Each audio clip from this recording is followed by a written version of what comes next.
Bismillahirrahmanirrahim. Assalamualaikum warahmatullahi wabarakatuh.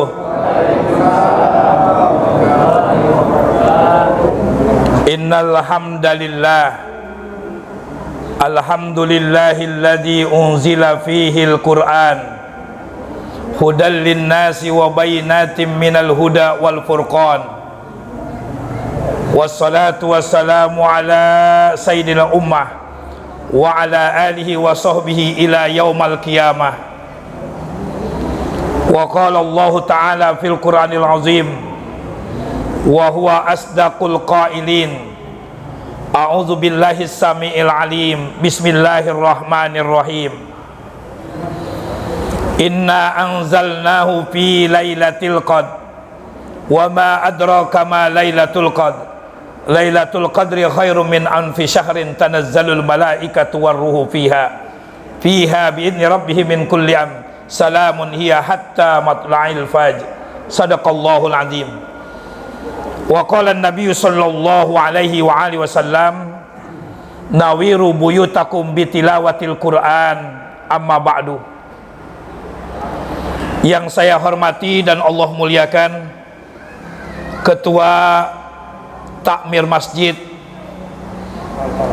Al-Falah beserta seluruh jajarannya, semoga Allah panjangkan umurnya, semoga Allah mudahkan segala urusannya, Allah tambah keberkahan dan kemuliaannya baik di dunia maupun kelak nanti di alam akhirat. Yang saya cintai dan Allah muliakan orang tua saya sekaligus guru saya, orang-orang yang lebih tua dan yang lebih sepuh, para alim ulama, ustadz dan ustazah, haji dan hajah, wabil khusus unsur pemerintah dalam hal ini Bapak RT, Bapak RW,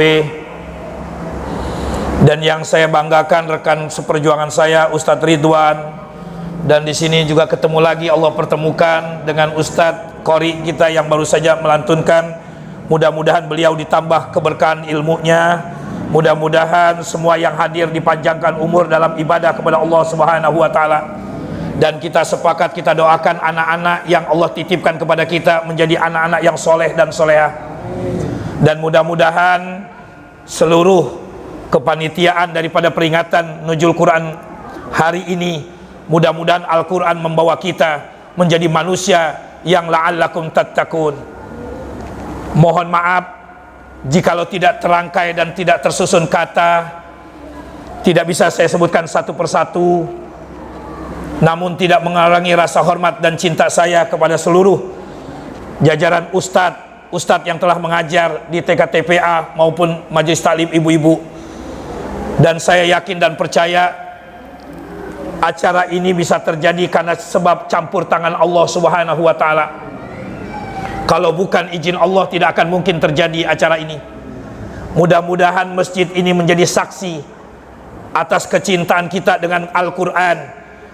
Mudah-mudahan masjid ini menjadi saksi atas kecintaan kita dengan baginda Nabi Muhammad SAW yang telah diutus oleh Allah Subhanahu wa taala untuk menjelaskan, untuk menginformasikan, untuk memberikan kabar gembira buat kita sebagai umatnya. Mudah-mudahan lewat peringatan Nuzul Quran ini menjadi sebuah nilai ibadah yang diterima oleh Allah Subhanahu wa taala. Salawat dan salam ya Allah, sampaikanlah salam kami semua yang hadir kepada junjungan kami, kepada kekasihmu ya Rabb, yaitu baginda Rasulullah Nabi Muhammad sallallahu alaihi wa alihi wasallam beserta keluarganya dan para sahabatnya serta para pengikut yang setia ila yaumal qiyamah. Bapak Ibu hadirin jamaah peringatan Nuzul Quran yang dimuliakan Allah Subhanahu wa taala. Di dalam bulan suci Ramadan sengaja Allah memilih bulan yang istimewa. Karena Al-Quran sebuah firman Allah yang istimewa, wahyu yang diwahyukan oleh Allah secara istimewa dan diperuntukkan untuk orang yang paling istimewa, dan kemudian waktunya dipilih yang sangat istimewa, dan orang-orang yang mencintai, yang membaca dan mempelajarinya adalah orang-orang yang istimewa. Oleh karena itu di dalam Islam Bu, Anak-anak yang di luar, ini sebagai sejarah pengetahuan agar kalian semakin meningkat kecintanya dengan Al-Quran. Yang pertama, di dalam Islam ada 3:17 yang harus diingat dan jangan dilupakan. 17 yang pertama adalah 17 Ramadan. 17 yang kedua adalah 17 rakaat yang tidak boleh dilupakan oleh umat Islam. 17 yang ketiga adalah 17 Agustus. Karena itu kita tinggal di Republik Indonesia. Kalau 17 Agustus memiliki kaitan bahwa 17 Agustus merupakan proklamasi, 17 Ramadan pun merupakan proklamasi pembebasan dari kebodohan dan kemusyrikan, sehingga Allah turunkan Al-Quran karena Allah cinta sayang dengan ciptaannya, yaitu khususnya manusia sebagai produk Allah. Mari kita lihat sama-sama. Saya akan jelaskan, saya akan coba uraikan tentang masalah 17 Ramadan. 17 Ramadan merupakan sebagian pendapat bahwa peringatan nuzul Quran.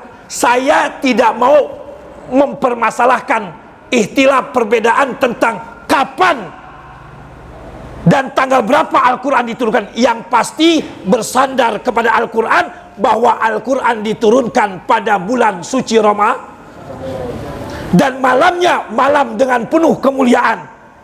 Inna anzalnahu fi lailatil satu.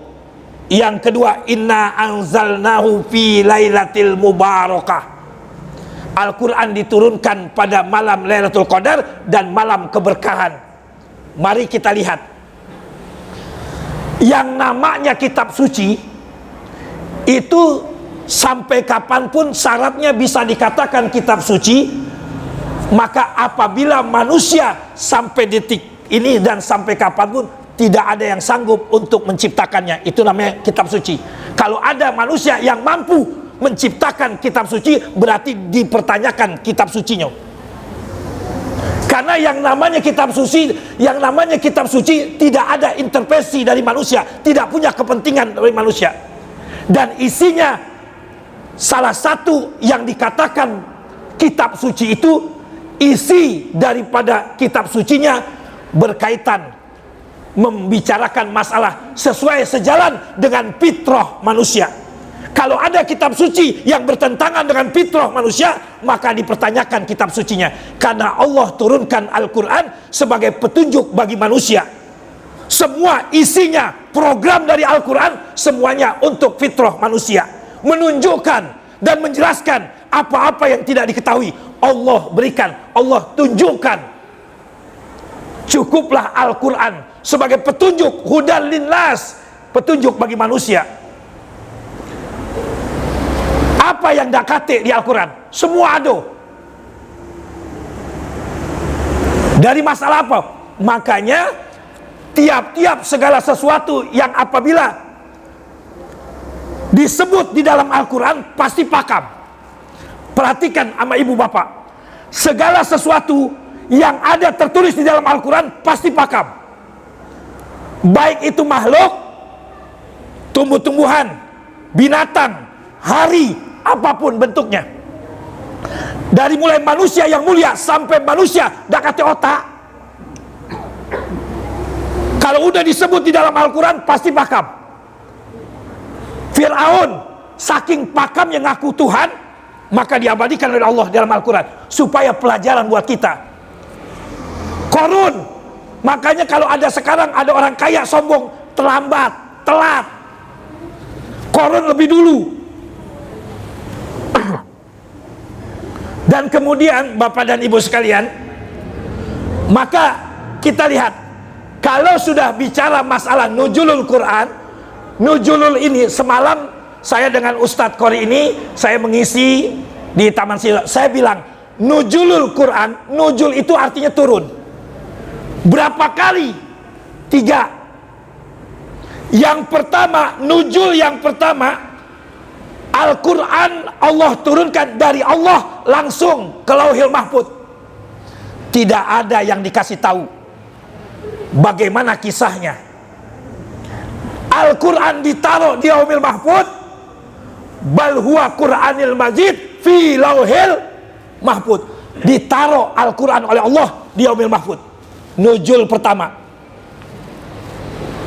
Nuzul yang kedua, dari Lauhil Mahfuz turun ke Baitul Izza dalam satu malam dan satu kitab utuh. Malam kemuliaan, malam Lailatul Qadar, Allah turunkan dari Lauhil Mahfuz ke Baitul Izza satu malam dan satu kitab. Jelas, Bu? Jelas, Pak? Jelas? Paham? Kalau paham kita balik.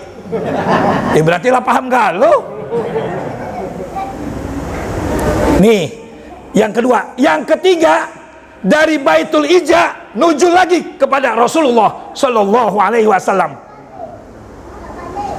Tidak sekaligus, tapi berangsur selama 23 tahun. 13 tahun di Mekah ayat itu turun. 10 tahun di kota Madinah. Makanya ayat yang turun sebelum Nabi hijrah disebutnya surat Al-Makkiyah. Surat yang turun setelah Nabi hijrah disebutnya surat Madaniyah. Ayat yang turunnya di Mekah umumnya lebih identik dipakai ya ayyuhan nas. Ayat yang turunnya di Madinah hampir kebanyakan menggunakan ya ayyuhallazina amanu. Karena begitu sudah hijrah, banyak orang-orang yang penuh dengan keimanan, ketakwaan kepada Allah dan baginda Nabi Muhammad Sallallahu Alaihi Wasallam. Dan ayat yang turun itu hanya dua.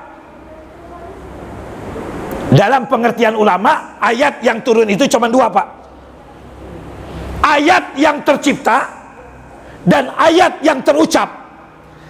Ayat yang terucap ini yang kita peringati, yaitu Al-Quran sebagai firman Allah, wahyu yang diwahyukan oleh Allah. Itu ayat yang terucap, firman, wahyu. Adapun ayat yang tercipta, alam, dunia, hujan, ayat, istri, ayat, anak, ayat, banjir, ayat, angin, ayat. Kata Allah, Iqra, baca. Baca situasi dan kondisi alam ini. Kenapa dunia ini mulai semedikan? Kenapa? Ini merupakan tanda-tanda daripada kebesaran Allah, supaya berpikir kalau Allah kasih ujian, Allah kasih musibah, hendaknya kembalikan ada apa, karena rencana Allah lebih mulia, lebih baik daripada rencana manusia. Qul ya Muhammad, sampaikan ya Muhammad, tidak akan ada yang pernah terjadi di alam dunia ini tanpa izin Allah Subhanahu wa Ta'ala. Dan itu Allah jelaskan di dalam Al-Quran. Cukup sudah Al-Quran sebagai penjelas. Bu, ada yang umur 60 tahun. Ibu-ibu yang hadir ada umur 60 tahun. Berarti 60 kali dia ketemu dengan Ramadan. Ada yang 40 kali. Ada yang 20 kali. Ada yang 10 kali ketemu Ramadan. Ada bahkan ada yang baru 5 kali ketemu Ramadan. Pertanyaannya, mau berapa kali Ramadan lagi ketemu Allah berikan, supaya kita ada perubahan untuk mencintai membaca Al-Quran, belajar dan memahami untuk Al-Quran. Kalau Ramadan, setiap Ramadan diberikan, tidak ada rasa kecintaan untuk belajar, memahami daripada Al-Quran, mau Ramadan berapa kali lagi yang Allah berikan untuk kita? Sayyidina Umar, anak-anak kenal dengan Sayyidina Umar, sahabat Nabi Muhammad? Kenal tak? Bu, ibu kenal, Bu? Kalau kenal aku nak nanya, kenal di mana kamu? Sayyidina Umar itu orang yang sampai-sampai setan jin itu kalau ngelihat bayangan Umar kate tebirit tekeme, kan bisa dibayangin hebatnya itu Umar. Sebelum dia masuk Islam, cuman hanya Allah sentuh dengan ayat Al-Quran. Adik kandungnya Ada yang menceritakan anak dari beliau lebih dulu mendengar dibacakan ayat suci Al-Quran, gemetar. Maka itulah yang Allah firmankan, idza dzukirallaha wajilat qulub. Apabila disebut nama Allah, gemetar hatinya. Jikalau dibacakan ayat-ayat suci Al-Quran, bertambah keimanannya. Makanya kata Nabi, nawiru buyutakum bitilawatil Quran. Hiasilah rumah tanggamu, hiasilah kerjaanmu, hiasilah kehidupanmu dengan membaca Al-Quran. Kalau kita sedang dihadapi suatu masalah, bahwa ketahuilah itu adalah ayat. Kita membaca ayat yang tercipta. Dan yang sekarang kita peringati adalah ayat, yaitu firman Allah, ayat yang terucap. Firman Allah, ayat yang pertama turun sengaja Allah berikan, yaitu segumpal darah, yaitu Al-Alaq, dan turunnya pada malam daripada bulan suci Ramadan. Dan Allah titipkan itu oleh malaikat yang istimewa, yang begitu dekat dengan Allah. Bahkan dalam satu cerita, dalam satu keterangan, itu malaikat Jibril begitu tugasnya menyampaikan wahyu, langsung naik predikat sebagai malaikat pemimpin daripada para malaikat, Ruhul Amin. Gara-gara membawa Quran, naik pangkat derajatnya, diberikan oleh Allah sebagai malaikat yang paling istimewa di sisi Allah. Pak, Bu, begitu karena Nabi Muhammad selalu berkholwat, selalu menjauhkan dari sebuah keramaian, dan kemudian menyendiri di Gua Hira, maka Allah perintahkan untuk wahyu dibawa oleh malaikat Jibril. Wahyu yang pertama, anak-anak, wahyu yang Allah turunkan lewat malaikat Jibril untuk Nabi Muhammad. Wahyu yang pertama, surat yang pertama turun, surat apa, Nana? Betul, Anda mendapatkan 2 juta langsung dari ketua panitia. Pokoknya mah itu baik, biar semangat. Berarti anak itu benar-benar didikan Ustadz Ridwan memang akor. Dari ayat 1 sampai ke 5 itu membuktikan Iqra. Pada saat itu Nabi Muhammad tidak bisa membaca. Ketika malaikat Jibril mendekat, assalamualaikum ya Rasulullah, terkejut Nabi. Dan disinilah Nabi Muhammad di dalam hidupnya 2 kali melihat malaikat Jibril dengan rupa yang asli. Yang pertama waktu nerima wahyu, yang kedua di saat waktu di Sidratil Muntaha, waktu Isra Mi'raj, Nabi Muhammad langsung Allah berikan melihat malaikat Jibril dengan rupa yang aslinya. Ternyata malaikat itu memiliki sayap sebanyak 60.000. Satu sayapnya bisa menutupi dari ufuk barat dan timur. Begitu didekat, ya Muhammad, Iqra. Aku dah baca, aku dah baca-baca. Iqra ya Muhammad, dah baca. Iqra ya Muhammad, dah baca. Maka dipeluknya Nabi Muhammad dan kemudian dibimbing, Iqra. Iqra bismi rabbikal ladzi khalaq, khalaqal insana min 'alaq. Iqra wa rabbukal akram, alladzi 'allama bil qalam, 'allamal insana ma lam ya'lam. Inti daripada ayat 1 sampai ke 5 untuk menunjukkan agar Nabi Muhammad yang pertama adalah untuk menyebut nama Tuhanmu yang telah menciptakanmu, yang telah mengajarkanmu sesuatu yang tidak engkau ketahui. Maksud saya ceritakan begini, ada sesuatu yang perlu diambil. Nabi Muhammad begitu setiap didekap oleh malaikat Jibril, pasti badannya menggigil. Makanya saya ingin sampaikan kepada Bapak dan Ibu, ciri daripada orang yang mendapatkan malam Lailatul Qadar itu tiga macam. Tanda daripada orang mendapatkan malam Lailatul Qadar, tandanya 3. Yang pertama, di saat waktu orang tersebut sedang ibadah kepada Allah, maka Allah pancarkan, Allah tunjukkan cahaya yang memancar walaupun sesaat. Dan kemudian dilihatkan oleh orang itu, subhanallah, ya Allah, ya Rabbi, masya Allah, tabarakallah, Allahu Akbar. Ada cahaya yang Allah tampakkan dan diperlihatkan oleh orang itu, dan orang lain tidak bisa melihatnya. 1. Yang kedua, orang tersebut begitu lagi ibadah, lagi sholatkah, lagi ngajikah, tiba-tiba tanpa disadari tubuhnya menggigil dan mengeluarkan banyu mata. Karena berarti orang itu tandanya sudah dipeluk oleh malaikat Jibril. Bu, kalau ibu lagi baca Quran di tengah malam, kemudian ibu merinding, itu bukan malaikat Jibril, laki dengan kanji. Kalau menggigil malaikat Jibril, tapi kalau merinding laki dengan. Beda. Kalau malaikat Jibril yang mendekapnya, maka orang tersebut, kata Nabi, tiba-tiba dalam keadaan kalau dia sholat menggigil tubuhnya dan kemudian memencurkan banyu mata, mengingat begitu besar nikmatnya Allah telah memberikan kenikmatan dalam ibadah. Dua, yang ketiga, kalau kita temui ketika kita sedang membaca Al-Quran. A'udzubillahi minasyaitonirrajim. Bismillahirrahmanirrahim. Tabarakalladzi biyadihil mulku wa huwa ala kulli syai'in qadir. Lagi ngaji, tiba-tiba ada aroma wangi yang begitu menyengat, yang tiada biasa kita cium wangi itu. Sedang lagi ibadah, lagi sholat, Bismillahirrahmanirrahim, tiba-tiba wangi semerbak, harum, aroma yang tidak biasa tercium malam itu. Dan malam itu begitu benar-benar nikmat wangi itu, sehingga kita takjub, subhanallah, ya Allah alangkah wanginya, karena Allah suka dengan yang wangi-wangi. Makanya ketika kaum bapak-bapak, kalau kita sholat disunahkan untuk memakai wangi-wangian yang disyariatkan. Makanya ini tanda tiga inilah, yaitu malam Lailatul Qadar.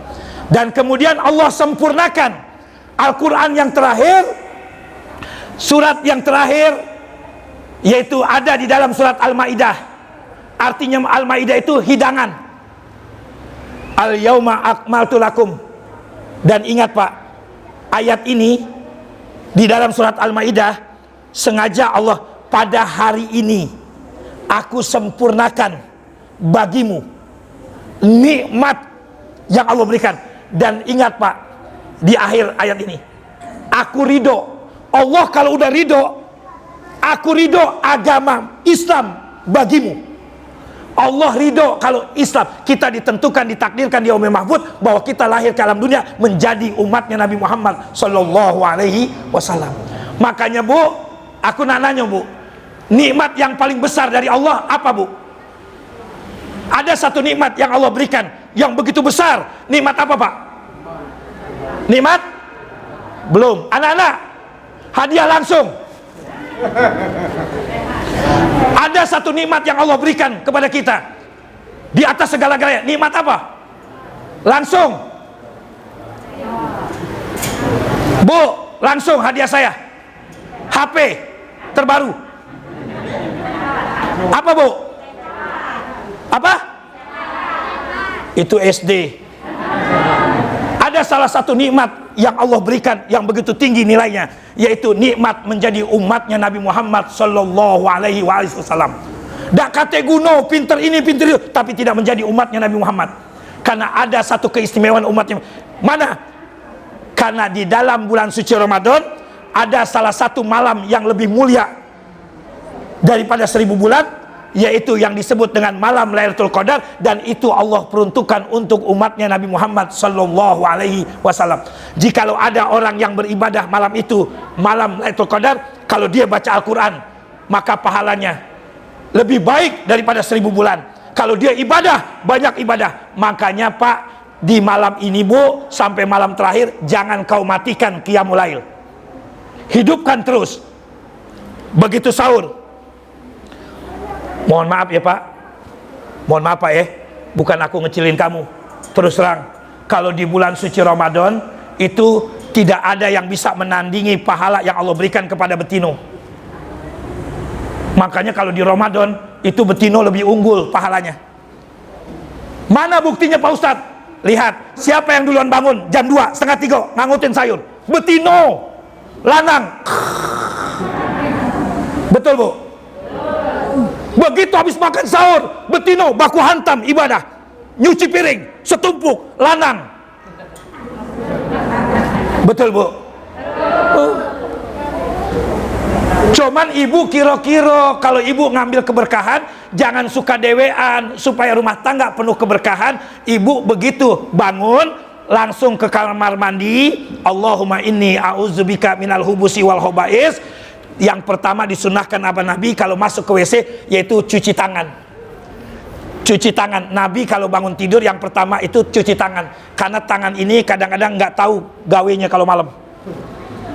Dan kemudian setelah cuci tangan, habisi kemek, habisi, karena dari kemek inilah suka ngeganggu daripada ibadah kita. Setelah kemek, wudu, dan setelah wudu sholat sunat 2 rakaat, sholat sunat wudu dan sholat sunat taubat. Setelah itu sudah rapi, dan kemudian bu, ibu masak sahur jam 3 beserta membaca zikir, sholawat dibanyakin supaya makanan yang dimakan oleh anak dan istri suami kita membawa keberkahan. Walaupun ibu cuman hanya masak tempe sembari zikir, dan kemudian tempenya sampai hangus, walaupun hangus tetap pahit. Siapa bilang nikmat? Dak kate loh kaknya makan tempe hangus nikmat, pahit, jangan main-main. Kalau ada orang yang berpuasa dak galak makan sahur, itu orang agak sedikit keblenger. Kenapa? Karena kata Nabi, di dalam sahur penuh dengan keberkahan. Allah berikan kemuliaan, disaksikan oleh malaikat, malaikat bersolawat, malaikat berdoa kepada orang-orang yang sedang makan sahur. Walaupun bu, kalau masalah sahur pak, bangkitkan semangat, apalagi sampai tadarus Quran. Istri masak, suami sholat. Walaupun sahurnya cuman hanya pakai nasi sepiring sama dendeng 2 kilo, insya Allah kenyang. Iya. Tapi ingat, walaupun badan lagi sehat atau sakit, makan sahur nasinya banyak, kuahnya banyak, tapi makan sahurnya pakai pare, positif pahit. Pahit positif. Iya pak, ya bu. Ibu masak, bapak, suami, karena rumah tangga yang sakinah. Suami nungguin istri masak, sholat tahajud 2 rakaat, jam 3:30, assalamualaikum, assalamualaikum. Lihat di meja masih kosong, sholat lagi 2 rakaat. Jam 4, assalamualaikum, assalamualaikum. Lihat di meja masih kosong, 2 rakaat lagi, naik lagi. Sampai 4:30, lihat di meja masih kosong, positif. Naik nafsu, bu, sini bu, kaki aku gocok kok ya. Nak sahur apa tidak? Oh sabar sabar ya bu, ya pak. Bangunin anak untuk semangat. Dan kemudian disinilah di saat setelah makan sahur kita banyak beristighfar, karena di sahur inilah tempat sebaik-baik abdol untuk beristighfar. Dan sebelum menjelang subuh kita tadarus Quran. Lihat pahala yang Allah berikan begitu dahsyat untuk orang-orang yang pembaca Al-Quran di bulan suci Ramadan. Kalau di luar Ramadan biasa Yasin, Yasin, alif lam mim, bukan satu, tapi lihat alif 1, lam 1, mim 1, satu huruf dibalas oleh Allah 10. Makanya bu, tanamkan kecintaan untuk tadarus. Begitu habis sholat maghrib tadarus, bismillahirrahmanirrahim, alif lam mim, sadaqallahul azim. Isya terusin lagi, sholat tarawih terusin lagi, nggak jadi masalah. Yang penting kita cinta dengan membaca Al-Quran. Dan kemudian bapak dan ibu sekalian, apa keutamaan bagi orang-orang yang menghafal Al-Quran? Kalau kita memiliki anak yang selalu menghafal Al-Quran, maka nanti keberuntungan bagi orang tuanya di hari kiamat. Allah siapkan mahkota yang begitu indah dan mulia untuk orang-orang tua yang memiliki anaknya hafiz Quran. Berapa banyak ustadz dan kiai yang menjelaskan, mengajar tentang masalah Al-Quran, Allah cukupkan dunia dan akhiratnya.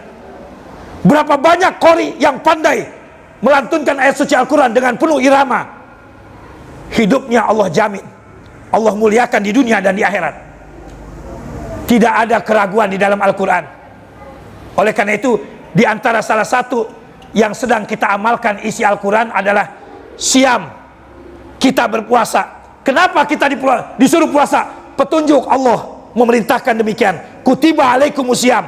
Kenapa kita harus puasa? Allah jelaskan lagi. Allah tunjuk, in kuntum ta'lamun. Puasamu itu lebih baik bagimu. Kalau makanya orang yang berpuasa lebih sehat daripada orang yang tidak puasa. Orang yang baca Al-Quran lebih lembut hatinya ketimbang orang yang tidak pernah baca Al-Quran. Oleh karena itu, semua rangkaian apa yang diajarkan oleh Al-Quran, yang dibawa oleh baginda Nabi, anak-anak, Bu, di dalam Al-Quran ada 30 juz, ada 114 surat. Ada sebagian ulama mengatakan 6.666, ada yang mengatakan 6348, ada yang mengatakan 6248. Saya ingin sampaikan, wallahu kalam, wallahu salam, hanya Allah yang mengetahui bahwa isi Al-Quran itu terjaga. Allah lah yang menurunkan, Allah lah yang memelihara sampai hari kiamat. Isi Al-Quran tidak ada sedikit pun ulah. Ada anak-anak muda sekarang, anak-anak muda pada nanya, Pak Ustadz, mau nanya Pak Ustadz, ngapo? Perasaan aku Al-Quran ini isinya alangkah saro, susah niat Pak Ustadz. Ini nggak boleh, itu nggak boleh, ini nggak boleh, itu nggak boleh. Yang mana yang boleh Pak Ustadz? Aku jawab, semua dalam hidup ini kata Al-Quran boleh semuanya. Aku tanggung jawab. Apa yang ada dalam kehidupan manusia semuanya boleh. Al-Quran isinya semua membolehkan. Cuman satu yang tidak dibolehkan dalam Al-Quran, dak kata lain, cuman siko, yaitu apa yang dilarang. Cuman siko itulah. Apa yang dilarang dalam Al-Quran tak usah dipeloi. Cuman siko itulah. Minum, mabok-mabokan, berjudi, berzina, narkoba, ganja. Nah ngabisin baik. Pokoknya yang namanya tiap-tiap gawean setan pasti ngabisin, pasti ngeblangsakin. Ganja 1 linting 75. Kalau kali seminggu lah berapa? Sabu itulah berapa? Ektasi yang warna pink itu 125.000. Kok Pak Ustadz tahu? Ya tahulah, nanyo. Bukan aku mantannya, aku nanyo. Begitu anak muda nih, Pak Ustadz, saya mau tanya, bawa HP Android itu boleh tidak Pak Ustadz dibawa ke WC? Saya bilang boleh. Kan ada Al-Quran. Itu kan sudah termemori aplikasi. Yang penting jangan membuka aplikasi Quran di WC. Kalau bawa HP-nya boleh, silakan. Ndak maju saat ini.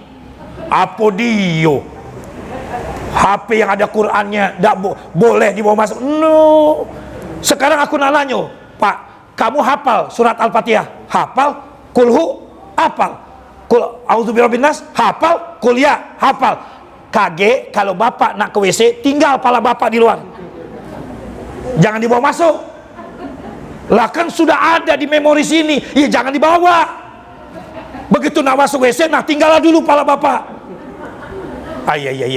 Nah itulah HP. Dan akhirnya ada, karena anak muda sekarang, perhatikan Ustadz, sekarang mereka selalu banyak nanya untuk memojokkan, untuk mengakal-akali. Pak Ustadz, aku nak nanya, ini kan malam nuzul Quran, segala sesuatu yang ada di Al-Quran benar adanya, maha benar Allah segala firmannya. Aku nak nanya, kalau memang Allah itu ada, mana wujudnya?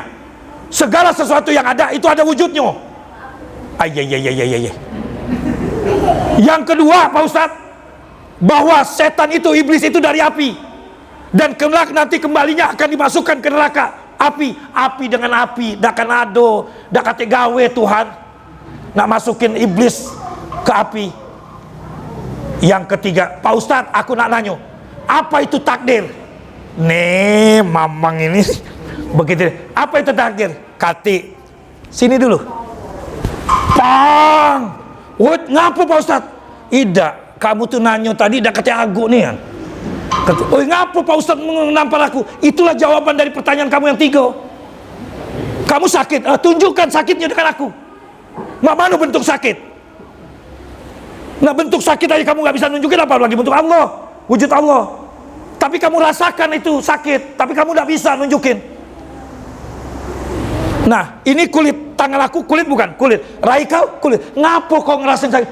Kulit dengan kulit kok merasakan sakit? Ya begitu juga api. Iblis dari api, masuk ke api neraka, positif, ngerasain juga. Takdir itu, nah inilah takdir kamu sore ini. Ngapo? Kena tangan dengan aku. Iya, itulah takdir kamu. Malah kita diam.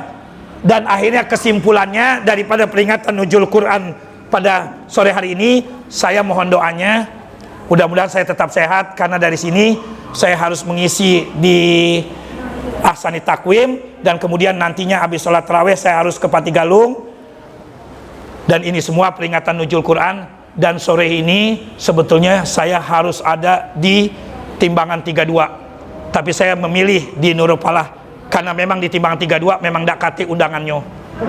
Itu baik. Bapak Ibu hadirin dan hadirat yang dimuliakan Allah Subhanahu wa taala, saya cuman ingin sampaikan di akhir tausiah saya, tidak ada yang bisa kita lakukan untuk sholatkah, untuk puasakah, untuk baca Qurankah, jikalau itu tidak dibantu oleh Allah Subhanahu wa taala. Makanya saya ingin sampaikan pesan baginda Nabi Muhammad, kalau bapak dan ibu pengen selalu kuat sampai akhir Ramadan untuk bisa tarawih, witir, dan baca Quran, dan bangun di kegelapan malam untuk sahur dan baca Quran, maka doanya kata Nabi, Allahumma inna ala zikrika wa syukrika wa husni ibadatik. Ya Allah, bantulah kami ya Allah untuk senantiasa ingat kepadamu. Bantulah kami ya Allah untuk selalu bersyukur atas nikmat yang telah Engkau berikan. Ya Allah, bantulah kami ya Allah untuk senantiasa bisa ibadah dengan baik kepadamu. Makanya kita selalu minta tolong sama Allah untuk bisa dimudahkan segala urusan ibadah kita. Dan terakhir saya ingin sampaikan, ada satu perbuatan yang mampu menghancurkan daripada pahala ibadah kita di bulan suci Ramadan. Dari awal sampai akhir hancur semua pahala kita. Dak kate cuman hanya dapat haus dan lapar. Rubba so'imin, hanya orang yang puasa cuman hanya dapat haus dan lapar. Orang yang baca Quran cuman hanya musabah yang dapat. Ada satu perbuatan, sifat yang apabila itu nempel pada diri kita, maka semua pahala di bulan suci Ramadan dak kate nilainya, nol, sia-sia. Apa itu? Sifat majmumah. Sifat majmumah. Di antara salah satu sifat majmumah itu adalah sifat sombong. Ama orang jalan ketemu dagala negor, dipanggil melengos, pakai mobil dagala buka kacau. Kalau jalan ndak napak, kuntilanak itu namanya. Jangan Pak Ustadz, ada ada cirinya orang sombong? Ada, kunjung tahu. Mudah-mudahan di sini tidak kati. Ciri orang sombong adalah, lihat, perhatikan. Kalau orang itu sudah tidak sholat, berarti orang itu sudah tidak butuh dengan Allah. Allah paling benci dengan orang yang sombong. Orang yang tidak sholat berarti orang yang tidak pernah minta kepada Allah. Itu ciri orang sombong. Jangan pernah suka memandang orang sebelah mata. Jangan suka menghina dan mengecilkan orang lain. Jangan merasa angkuh. Makanya sombong selalu bersanding dengan angkuh. Baru punya itu angkuh, sombong. Makanya Haji Oma Irama mengingatkan dalam lagunya, kebanyakan manusia sekarang itu lebih diingatkan oleh lagu daripada ketimbang diingatkan dengan Quran. Makanya sekarang udah mulai sepi majelis taklim. Hanya orang-orang yang hatinya dihadirkan untuk senang duduk di majelis taklim. Demi Allah, man hadara majlisan, barang siapa orang yang suka hadir di majelis taklim, di majelis ilmu, maka nanti pada hari kiamat kakinya Allah mudahkan langkahnya untuk menuju ke surganya Allah Subhanahu wa taala. Maka ini lihat, ini bukti, tunjukkan. Maka saya ingin sampaikan kepada jamaah sekalian bahwa kalau seandainya kita tidak diberikan umur oleh Allah setelah Ramadan ini, minimal maka kita jadikan Ramadan ini Ramadan yang terakhir untuk meningkatkan kualitas iman dan takwa kita. jangan kau sia-siakan. Dan semangat, dan orang tua yang terbaik adalah orang tua yang mengajarkan baca tulis Al-Quran. Khairukum man ta'allamal Quran wa 'allamahul bayan. Sebaik-baik di antara kamu adalah yang belajar membaca Al-Quran dan mengajarkan. Di sini begitu banyak ustadz, mumpung ustadz masih hidup, masih hidup, kalau tanda daripada kiamat, datangnya kiamat, di mana ustadz sudah diambil oleh Allah, wafat. Guru kita Haji Lukman sudah wafat, sudah berangkat. Ustadz ini sudah berangkat, semua sudah berangkat. Jainuddin MZ berangkat, UJ berangkat. Itu menandakan bahwa manusia tidak ada yang kekal. Allah sudah, tolong ingat firman Allah di dalam Al-Quran. Dan Al-Quran kembali mengingatkan kita, Tabarakalladzi biyadihil mulku wa huwa ala kulli syai'in alladzi khalaqal mauta wal hayata liyabluwakum ayyukum ahsanu. Lihat, hidup dan mati itu ciptaan Allah, itu urusan Allah.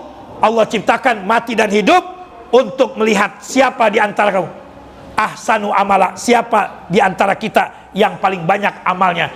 Amal dengan ibadah berbeda. Amal dengan ibadah berbeda. Kalau sholat, puasa itu ibadah. Kalau amal, sesuatu yang bermanfaat buat dirinya dan orang lain, itu amal. Ketua pengurus masjid mengadakan peringatan nuzul Quran agar kiranya bermanfaat buat anak-anak penerus, dan hadiah bukanlah semata untuk dikejar, tapi ingin apresiasi kepada, untuk menghargai, memuliakan Al-Quran. Anak-anak, lihat, ibu-ibu tidak galak kalah. Ibu-ibu tetap ambil bagian untuk menjadi yang terbaik dan mencontohkan anak-anaknya tetap menghafal Al-Quran. Hebatnya orang yang lancar baca Quran dengan orang yang membaca Al-Quran terbata-bata, lebih banyak pahalanya orang yang baca Quran terbata-bata. Ya Bu, jangan pernah minder kalau ibu baca Quran terbata-bata berulang-ulang kali, daripada ketimbang lancar pahalanya sedikit. Bismillahirrahmanirrahim. Dzalikal kitabu la raiba fihi hudal lil muttaqin. Tapi kalau yang terbaca-baca, zalikal kitabul semakin banyak diulang-ulang, semakin banyak pahala yang dia dapat.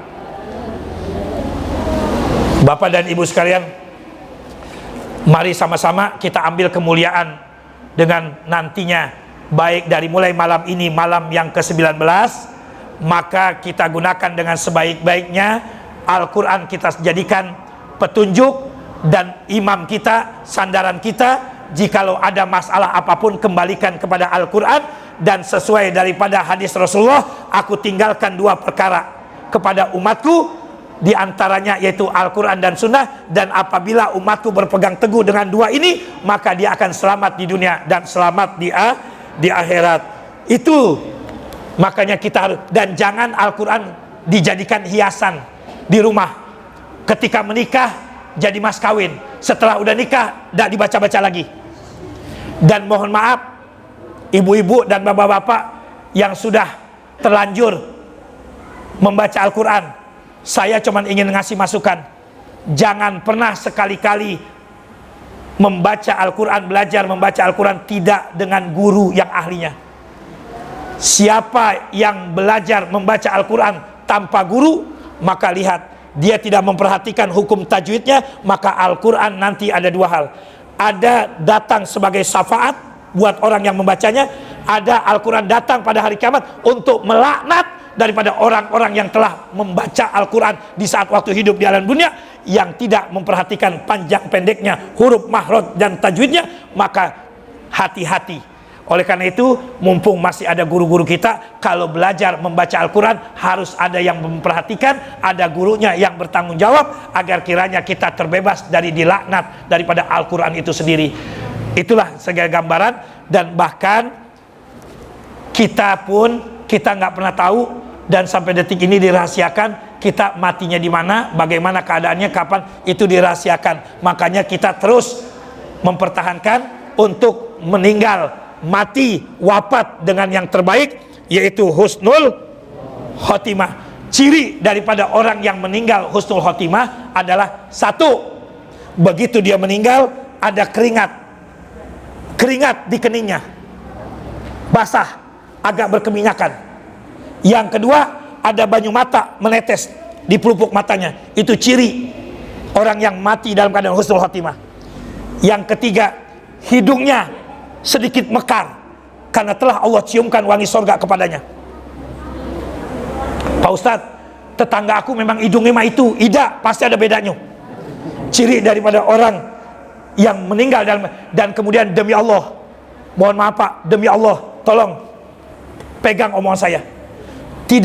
Manusia tidak akan mati jikalau belum cukup rezeki yang Allah berikan, yang sudah Allah. Jadi kalau rezekinya sudah habis, sudah berakhir, maka habislah batas akhirnya. Makanya tidak akan diwafatkan manusia sebelum rezekinya Allah cukupkan.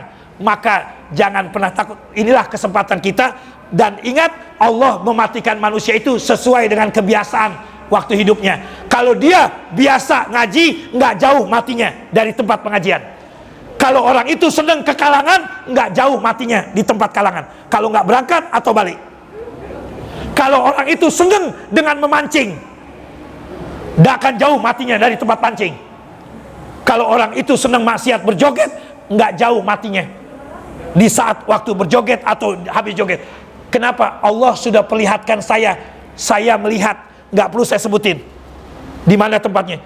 Begitu selesai habis joget, menyanyi, cuman hanya kesandung terpal yang ada di panggung, nyampak langsung meninggal. Mati. Innalillahi. Sampai detik ini kabarnya tidak bangun lagi. Dan kemudian kami punya riwayat, saya 3 tahun tinggal di Taman Baka, ternyata benar Pak Bu, ternyata azab kubur itu ada.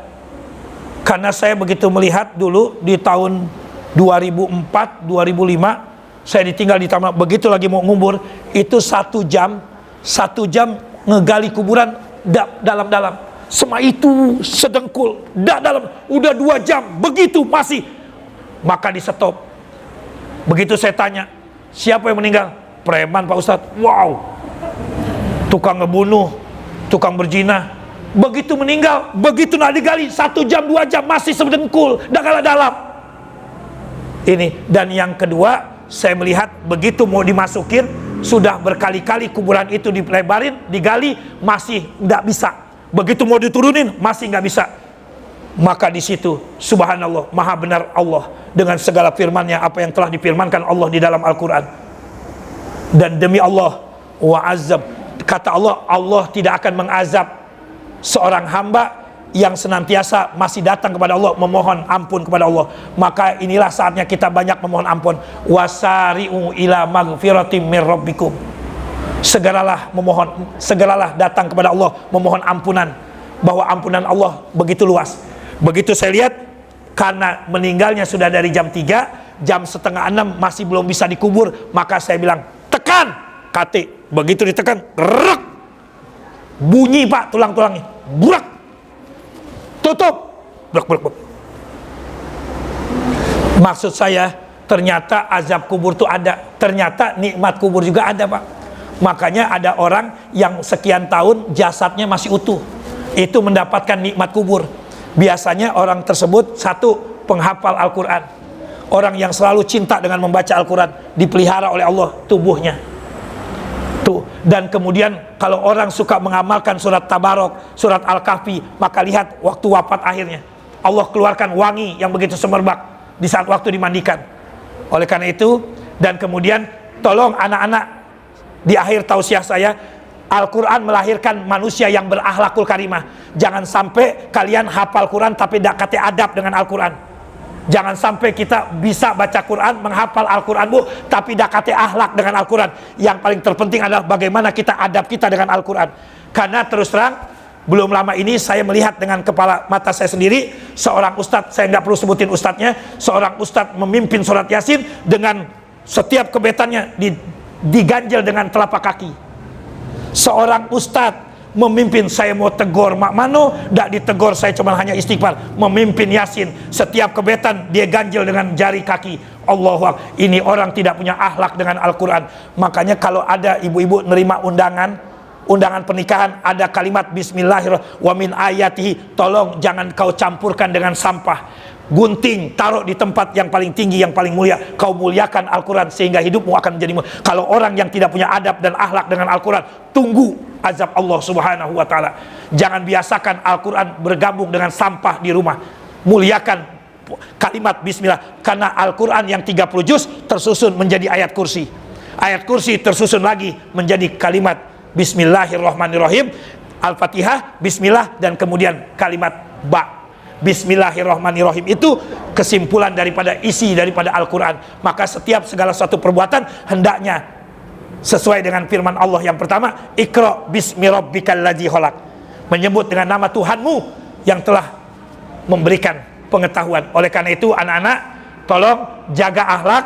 Ibu sudah mendapatkan keberkahan dari Al-Quran, jaga adab kita dengan Al-Quran. Makanya sering di setiap acara saya dengan Ustadz Ridwan, jikalau Al-Quran sedang dibacakan, hendaknya kita diam, perhatikan agar kiranya kita mendapatkan keberkahan daripada Al-Quran. Maka ini yang harus sering kita dengar di tempat biasa, jikalau dibacakan ayat suci Al-Quran, maka hendaknya kita diam, perhatikan agar kiranya kita mendapat taufik dan hidayah. Oleh karena itu saya Ustadz Ilham Wahyudi bersama kru kerabat kerja yang bertugas pada sore hari ini mengucapkan terima kasih. Acara ini disiarkan langsung dari Masjid Nurul Falah, Kelurahan Prabu Jaya. Tadi sebelum saya ceramah, saya sudah di WA, tidak tahu siapa yang ngirim. Ini perhatian buat Ustadz yang ceramah. Jual rumah beli kapal, ke-16 membawa roti, penceramah yang ada akal 5:30 berhenti. Jadi saya harus tahu diri, karena ini ada persiapan untuk buka. Saya atas nama pribadi mohon maaf kepada bapak-bapak, ibu-ibu, jikalau ibu-ibu tidak merasa puas dengan ceramah saya. Maklum, karena saya makhluk kasar dan saya bukan laki-laki pemuas. Jangan mencari kepuasan di luar. Dan terus terang Pak, dari setelah acara ini, mari kita rapatkan barisan, kita sing-singkan dengan rapatkan saf, dan mari kita gapai ampunan Allah, dan kita gapai daripada itqum minan nar, pembebasan dari api nerakanya Allah.